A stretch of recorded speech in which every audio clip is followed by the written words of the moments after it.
Mga kapusong Bisaya, talagsaon na kayo nga hapit ang tanang kaanyag kautukan o kaaktibo sa mga kalihukang katilingban ana sa 20 anyos nga dalaga. Nahimo siyang honor student, sukad pa siyang pagka-kinder o kanunay first honors sa iyang elementarya ug magna cum laude pagyud pagtapos sa kolehiyo. Apan ang mas makapawaw mo ang iyang pagkaaktibo sa mga community project alang sa kabataan. Kung kinsa siya atong ilaylahon ng atong Certified Bisdak Day, pinaagi ni ining report. Siya si Shane Pedrosa, ang 20 anyos nga maanyag ug usa ka loving daughter pa. Apan ang mas makapawaw mao ang iyang performance sa iyang pag-eskwela.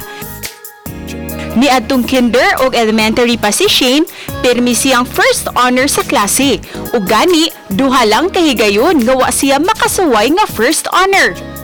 Gani, mi-graduate pa siya sa elementarya nga usa ka valedictorian. Honor student gihapon si Shane pag high school ug consistent usab nga anaa sa dean's list sa college. Gani, gabaha ang iyang mga medalya ug mga certificates tungod sa iyang mga na-achieve. Ug ning bag-o lang mi-graduate siya nga magna cum laude sa kursong AB Liacom. Na makita gyud ko nga nindot gyud ang pagtuon ug makaton bitaw ka everyday kay nindot magud siya. It's something dili gyud makuha sa ubang tawo nimo. Sukad pagbata nako mao gyud akong pananaw sa pagtuon. Dili siya ingon nga kapoy nga buhatonon, but it's a benefit on your part because you get to learn something. Apan gawa sa iyang pagkautukan, wa usab mawala kang Shane ang pagsalmot sa mga extracurricular activities. Aktibo siya sa student council kaniadto ug misalmot usab sa mga pageants. Apan mas mahinungdanon alang kang Shane mao ang pagkaaktibo niya sa mga community projects ilabi na alang sa kabataan. Gani, nakakonceptualize pa siya og community project kauban ang mga student leaders aron makatabang sa kabataan.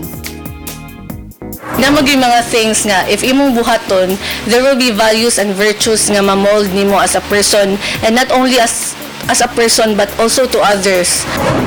Siyempre, likod usab ni ining tanan, mao ang supportive niyang pamilya. As parents, kanang supportive jud mi sa iya ha.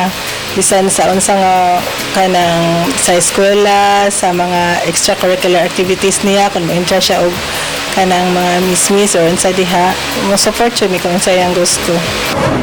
Uban ni Lian Sinkulan ug Jovel Ubiso, Cecil Kibot Castro, Balitang Bisdak.